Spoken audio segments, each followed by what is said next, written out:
If you're thinking about starting an editing business, or you have started one, but you'd like to refine it a bit, or if you're an author who would like to have some tips on how to connect well with editors, this is your episode. I just had the best conversation with Sue Fairchild, who is an experienced editor. She runs a writers conference. She's taught at conferences. She has a ton of wisdom to share. And we had a great time talking about 3 essential questions that you need to ask yourself before or in that early stage of starting your editing business, especially if you're an author who is looking to add editing as a side hustle. And you definitely want to listen to this all the way through. We go right into what your purpose is. Then we talk about how to figure out your different passions and how to niche down. And then at the end, we went into this great side topic all about pricing your edits,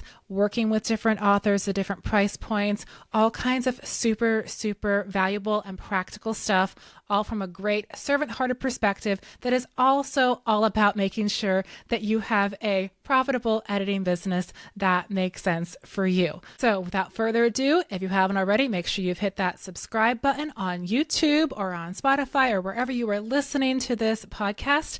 And then let's dive into 3 essential questions that you need to be asking yourself when you are starting your editing business. This is Janeen Ippolito.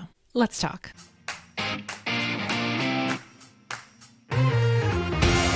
Now, I often have authors asking me about how to start an editing business or how to get into editing. It seems to be a natural extension for many authors because they spend so much time with their own books and doing edit after edit after edit that they think, hey, I can help other authors. And I think this also happens because a lot of times authors will trade edits back and forth. So they'll be in their critique groups and they'll be giving other people critiques. And maybe everyone says, wow, you're really good at giving critiques. And so they go, hey, I should do this as a business. Have you found this to be true?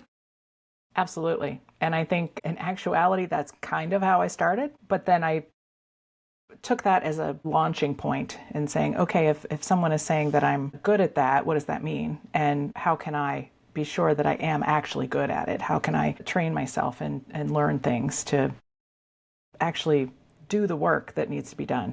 And I love that because I think it's so important to recognize that even if you have a natural talent that everyone notices, and I'm sure there's people who are listening to this who have that natural talent, that natural gift, you still have to hone it and train it and figure things out about it. You can't just jump in with it, or you might end up having some unintended and not good consequences on someone else's book.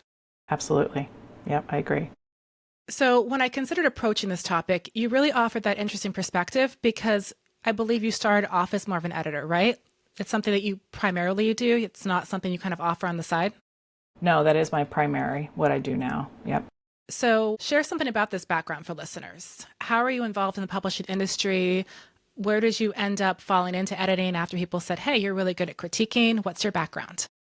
So my background is I did start off as kind of a short form writer and got in with a critique group, and they are who said, hey, you're really good at this, you're really good at pointing out, you're very good at articulating what's wrong. At the same time, I was kind of training myself as a writer. I wanted to know what the proper grammar was and what were the rules. And so I was digging into that. I had a 9-to-5 office job, and I took on extra work as an editor through like Fiverr, Upwork, those kind of pay for things. And it just kept evolving, and I kept learning more and training myself more until I quit that 9-to-5 job and went full force with editing. I now work with a couple of publishers, small publishers, but I also still do freelance editing for clients that come directly to me.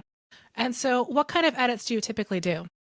Typically, I work for Oak Lake Publishing as an editor, and they're kind of an all-around editor. When the manuscript comes to me, we do everything from developmental all the way to the end. The owner, Deb, she does the last proofread, but everything else, I'm working with the author. So I can do all of those things, and typically if I have a new author come to me, I'm trying to give them a mix because often they can only pay for like one pass, so I'm trying to highlight and point out to them developmental issues, but also, hey, you used the word just too much, or you don't know how to use a period properly, or dialogue tags, whatever their issue is. So I would say it's overall an all-encompassing kind of edits that I normally do. I think that my niche is more probably developmental editing. That is where I am better and more focused usually.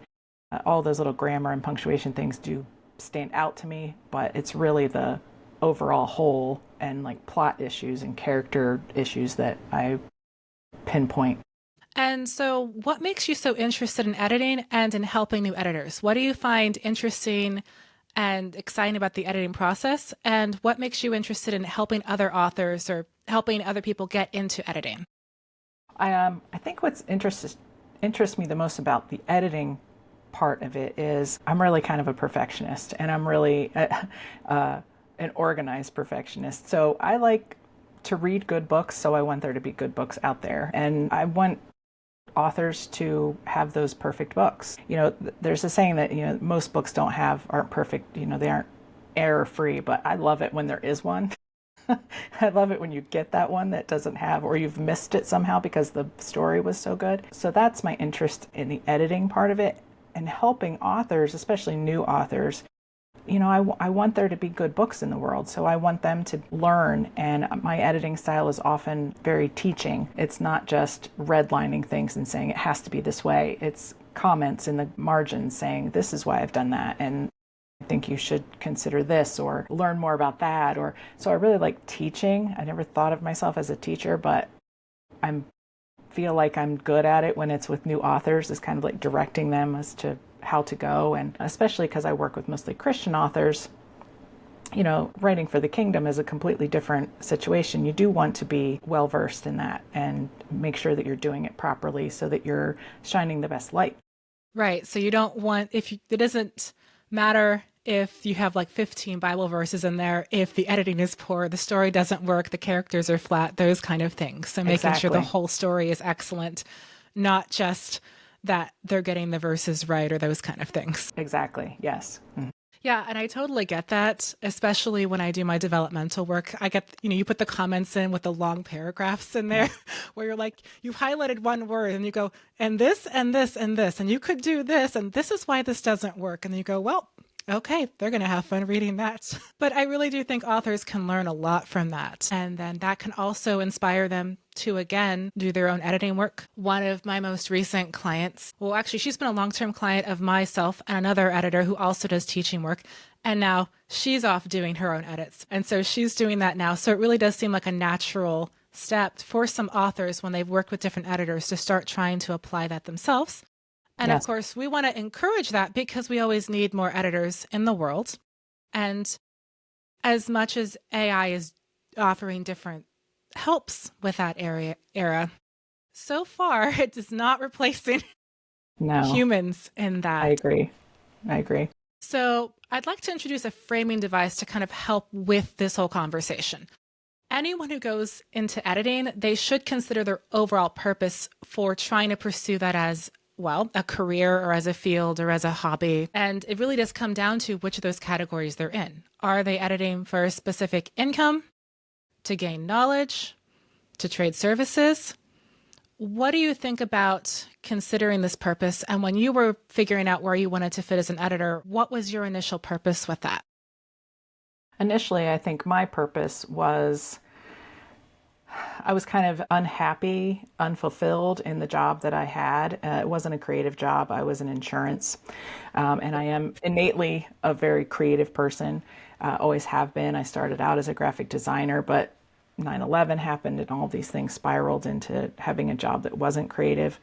It did pay the bills, did well. I bought a house using that job, but it just I wasn't fulfilled. I could feel myself being led somewhere else. I will say that money was a factor, only because, to not delve into too much psychology here, a lot of us have money issues, money, frameworks that we live by. I've been breaking myself out of that, but that definitely was something that I thought, okay, if I could do something that's fulfilling to me as well as, help support my family, then that's great. That's what I want to do. So that's where I started. Now it is more about the ministry to others, helping others to understand what good writing is. And like I said, with the teaching, I do think that if someone is looking to become an editor, they do need to consider what is the purpose, especially because I have seen some folks come to me with this purpose and that they wanted to be an editor because, like you said, they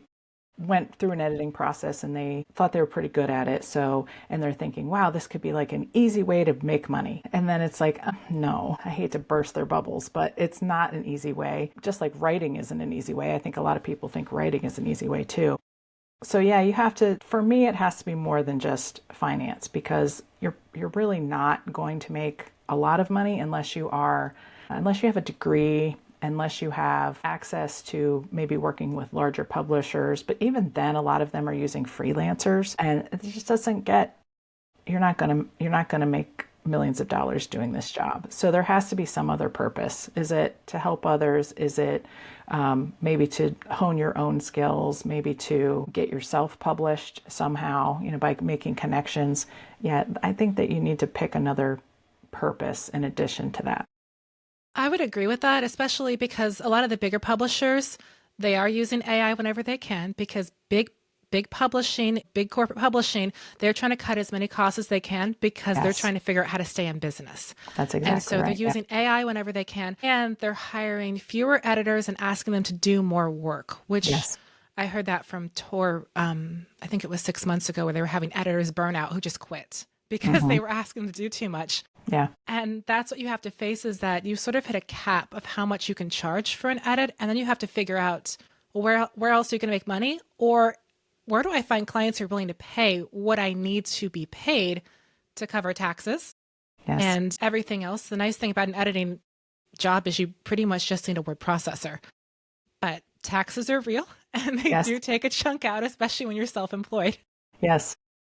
So I think it can be a great side hustle if you can do it reasonably. But yeah, if you're doing it full time, you really have to be a bit careful about that, because the idea of a full-time editor who just kind of leisurely works 8 hours a day and then has the rest of their space and time free, that doesn't really exist anymore, even in the big houses. They're going to expect you to work way more hours or do a lot of work, maybe really fast in ways that you're not comfortable with, which we're going to talk about in a second about speed. So make sure that you're hanging around for that, listeners, because we're going to talk all about where your editing speed is at. So now that you've figured out your purpose and we're going from that place of knowledge, we're going to dive into these 3 essential questions that you have. So what's the first essential question a potential editor should ask themselves? Other than the purpose, I really think they need to be asking themselves, how much am I ready to invest in this? And not financially, because like you said, often it's just a laptop or word processing. You have to, Microsoft Word, but investing your time in not just the work you're doing, but educating yourself along the way. I'm still educating myself every day. I'm sure you are too. Grammar rules, writing rules, they change. Chicago Manual of Style just came out with their revised edition last year, changing a bunch of rules. So we have to keep up on all of that.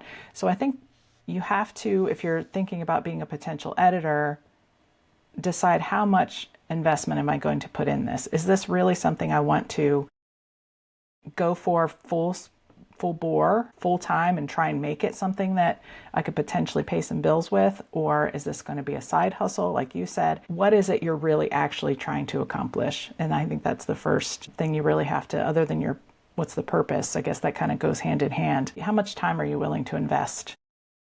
I would Time and absolutely effort. agree. Yeah. That education is crucial. And again, we're going to talk about another really soon about how you need to focus that. But you need to figure out what you need to learn for where you're going to go with your edits and how you have to keep doing your continuing work. Because one of my main areas that I focus on is that market focus. I'm reading books to figure out how language is changing in books Yes. and how the same book or the same fairy tale is being written differently now than it was 10 years ago.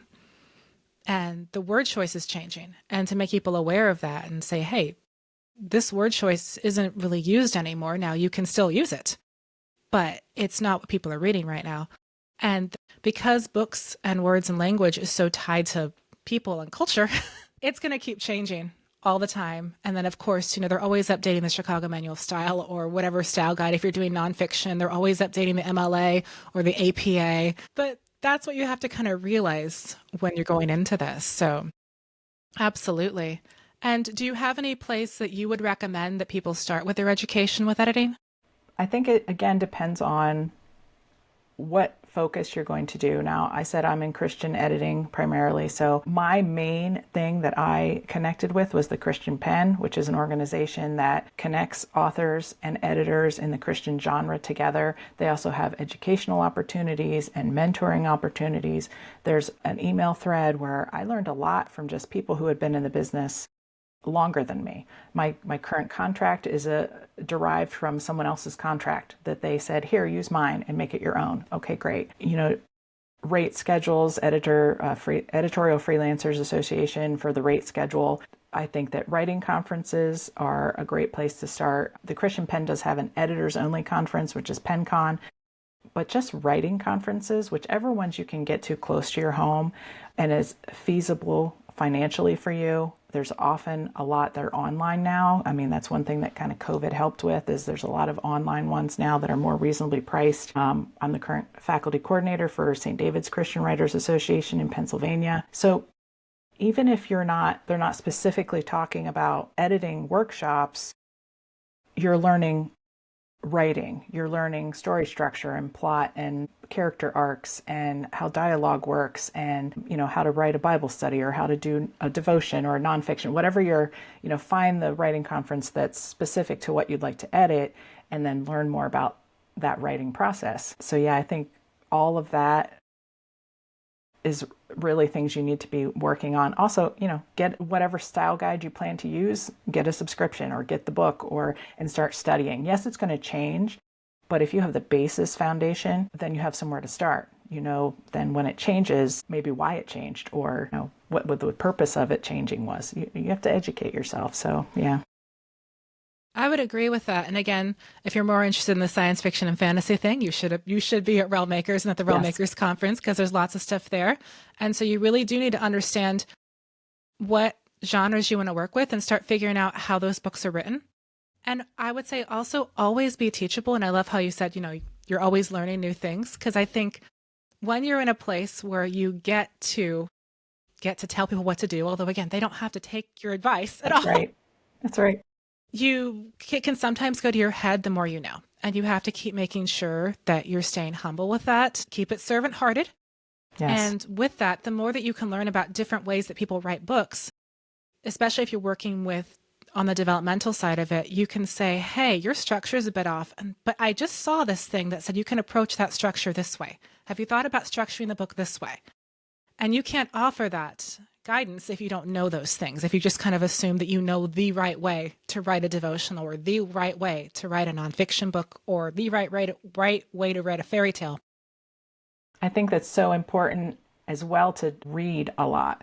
You have to be a reader because things are constantly changing. And even though there are writing rules and grammar rules, authors break them all the time and they work and it works.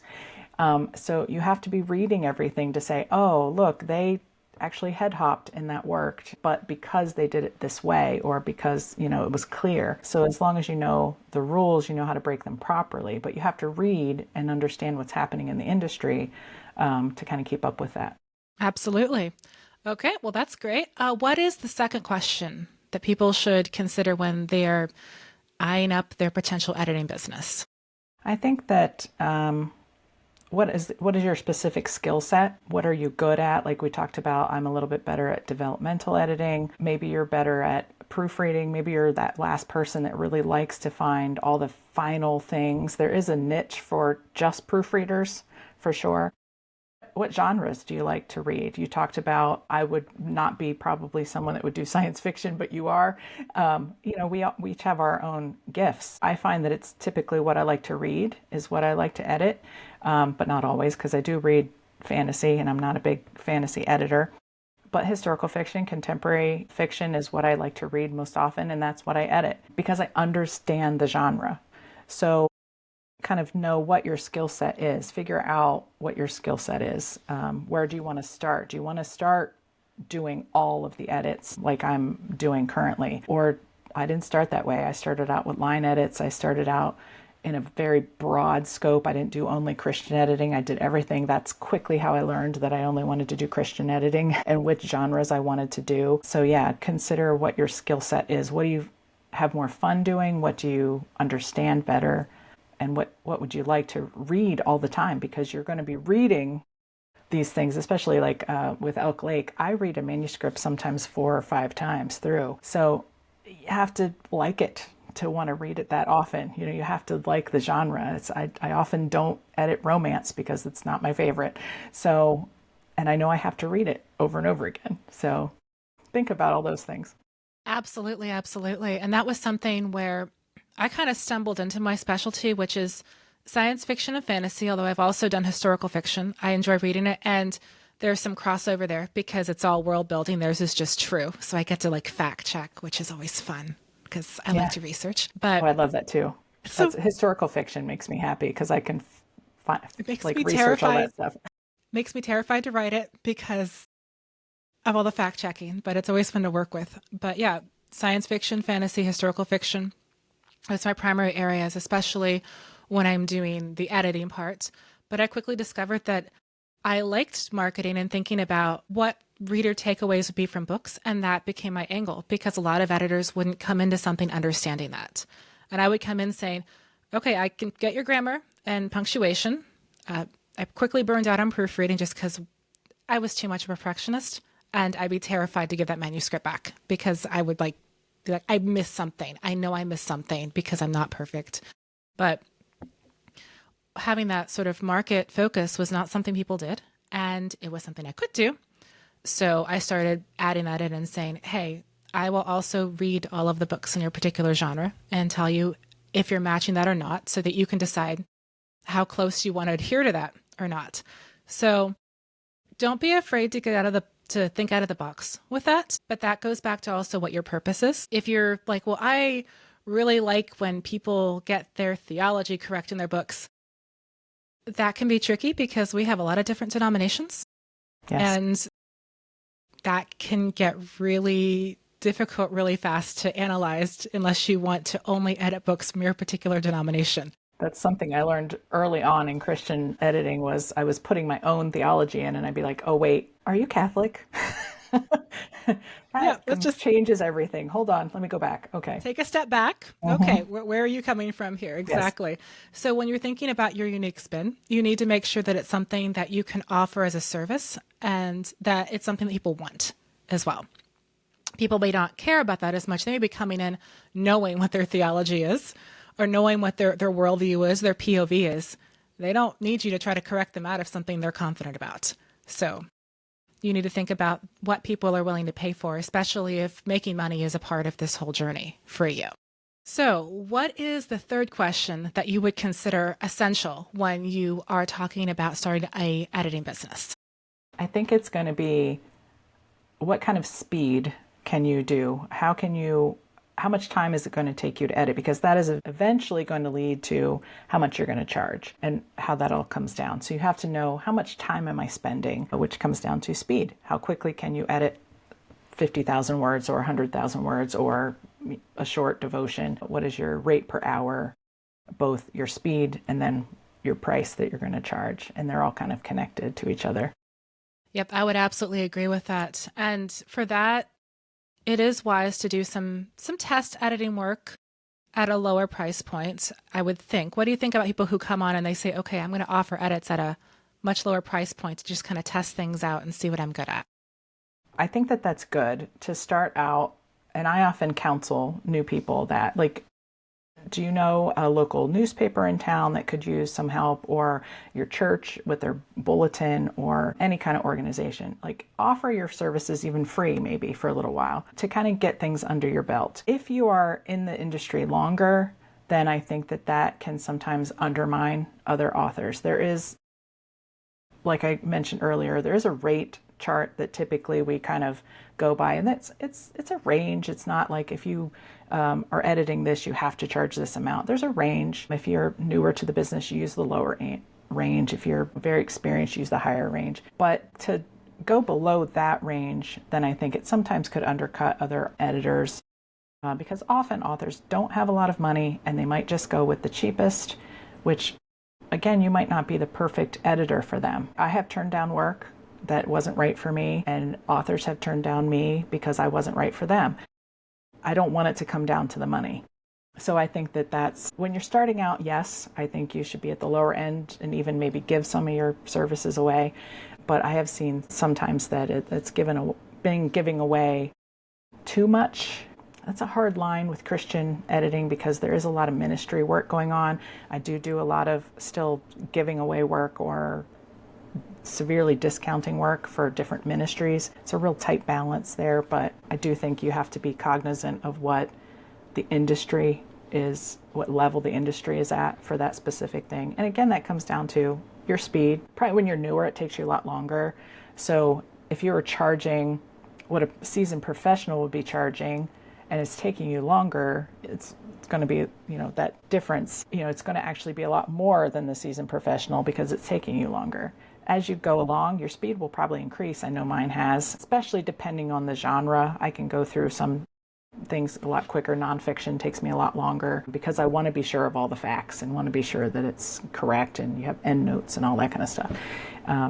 So all of that kind of comes into play. Yeah, and I would agree with the whole issue of, you go into it undercharging or doing things for free because you want reviews, especially if you're going into sort of a freelancer area, you want those good testimonials on your page, and that can be good. But then you have to understand that, especially if you're going into this financially, instead of just to do tradesies or just as a hobby, you are going to end up raising your prices, and you could lose all of those clients who are pretty much there because they could afford that rate. And it seems a bit sort of cold and calculating. It doesn't necessarily have to be that way. A lot of people just have a certain budget they can spend. People are writing books for different reasons, and they have certain budgets for that. Yes. But then when you do a price increase, you may also have to tweak your branding. You may have to find new clients, and that can be a little bit of a challenge, especially if you're an editor who maybe isn't as much into the marketing or the branding, and then you have to figure out how to find new clients because your whole base said, you raised your prices, I can't really afford you, so we have to part ways.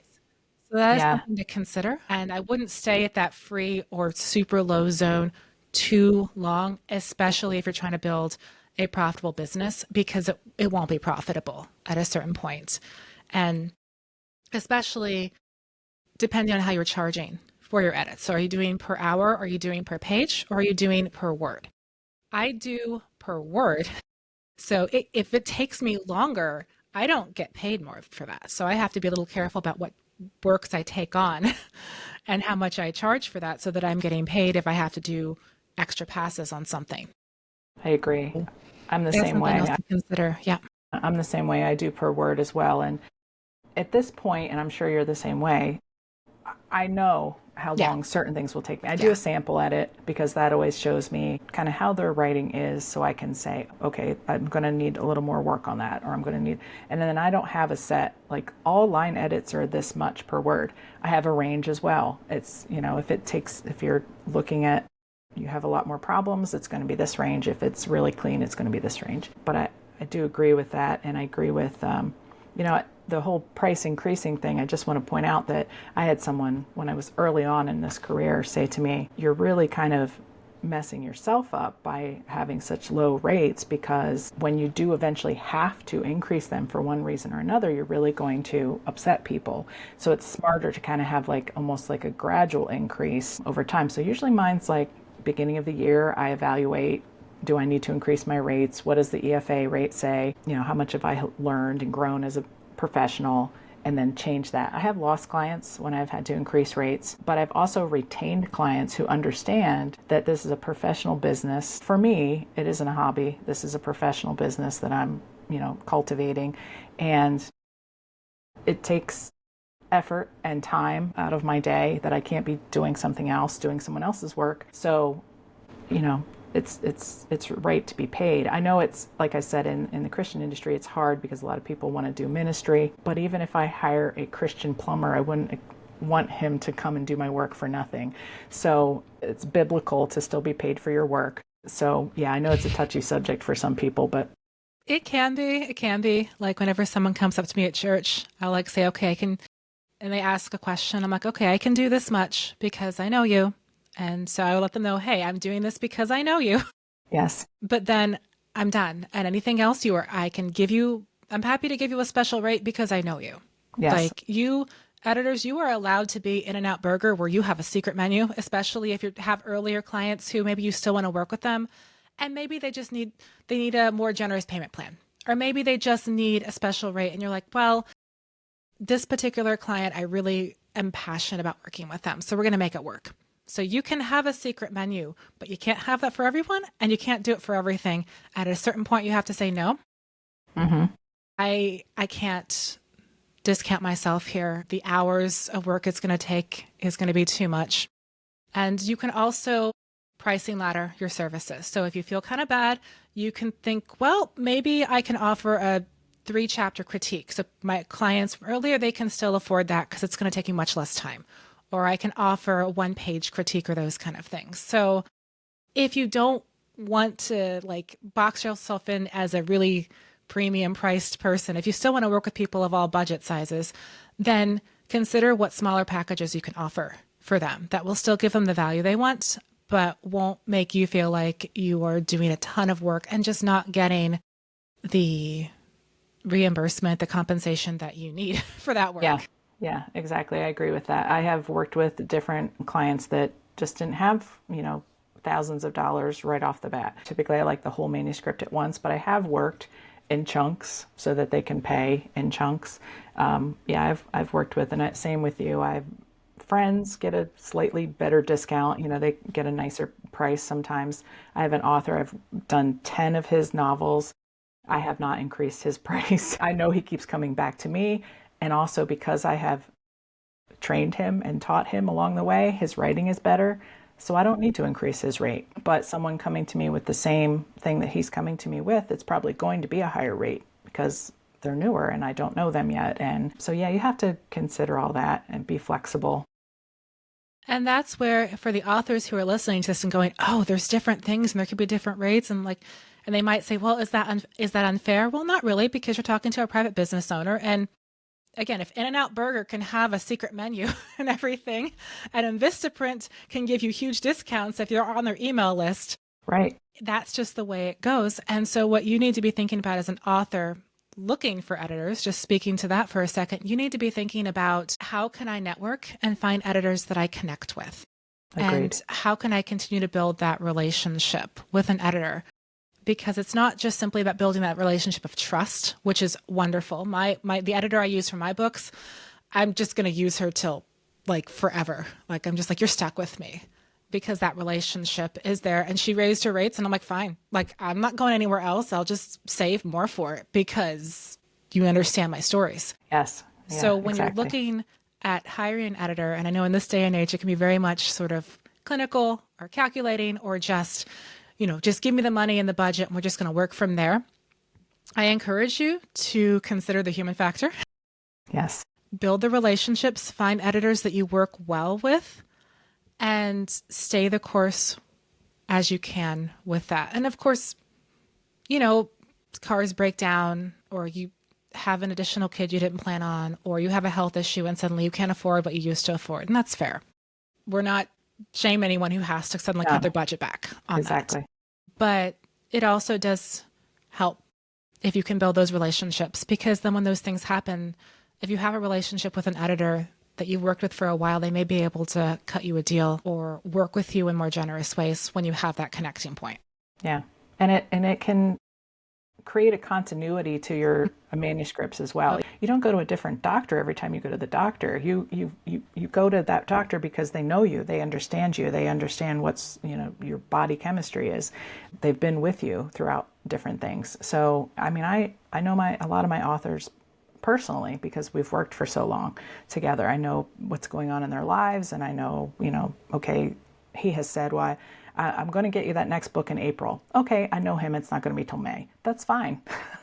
That's what I mark my calendar for. I understand what he's saying. Like we've worked together enough that you do have to create that relationship. And it really creates an ease of business too when you can find that person that you can work so well with, because he sends me, professionally sends me an email that says, I got another book coming. It'll be approximately this time frame. Okay, please put me in your schedule. And I'm always like, you're in my schedule whenever you need it to be, because he's such a great client. But also he's just always treated me with respect, and I've treated him with respect. And that is just ease of business. It's so great to work with him. And I hope that many authors find that they have someone that they can work with. And editors as well, new editors, look for clients that are fit with what your personality is, because that's going to work out so much better, and you're going to have fun doing your job. And so on both sides, we are giving you readers and editors permission to be picky. Yes. Because it is worth it in the long run. I'm sure Sue has had to take on clients starting out that she didn't absolutely click with. I've been the same way. But the more that you can I've gotten a lot better with saying, Same. oh, we're not going to click. We're not a good fit, no. But I often try to okay, you might click with Janeen, or you might click, I send them to the Christian Pen, where they have a big slew of stable of editors that they could, check with. But, I have a lot of, same with, if you're a new editor, connect with other editors, because someone might have a different niche than you, and you can pass on work to them. I have a couple of different friends that I pass on things to when I can. So, and hopefully they'll do the same, reciprocal. So. Absolutely. Absolutely. Well, this has been fantastic. I am so glad you were able to make time in your schedule for this, Sue. It was a lot of fun. Where can people find you online? Do you have any specific helps for authors? I do. They can find me at suefairchild.wordpress.com. That's my website. You can see my editing stuff there and my testimonials. I also have a blog that hasn't really been updated lately, but it's there. I've just started writing more on Substack, so you can find me there, and Instagram. And then I do have a newsletter for writers specifically. It comes out twice a month. You can sign up for that. You'll find links all over, but in my website, you'll find a link. I take my readers along on my writing journey, but I also give a lot of writing tips, prayer. It's definitely Christian centric. So, and I have a free guide for what to do when you're ready to publish, little tips and tricks and things like that of where you should publish, and if you should self-publish or traditional publish. And I think Janeen will have the link to that. Yep, I'm going to put it below in the YouTube channel. So if you are watching this on YouTube, just check below in the description and it will be there. It'll also be on the Substack page for this podcast episode, which means it should also be on Apple and all the other places that the podcast is distributed to in those descriptions. So make sure you check that out. Or if nothing else, again, just Google Sue Fairchild Edits. She is Googleable, which is, you earn marketing gold stars for that. And just sign up for her newsletter there and get the freebie there. Well, thank you again so much for coming on the show, Sue. You're very welcome. It was a lot of fun. Great to talk to you. Now, if you have more questions, thoughts, ideas, tips, tricks, etc., all about starting an editing business as a side hustle or as a full-time career, please do drop them in a comment below. I would love to hear your additional ideas or insight, questions you'd like me to deal with in a future episode, and any thoughts you might have on your brain. Also, if you haven't already, do make sure that you are subscribed to this channel on YouTube, on Substack, or on your favorite podcast platform. We have more fantastic content coming that is all about helping science fiction and fantasy authors just like you find sustainable success in a chaotic publishing world. Now go forth and be awesome.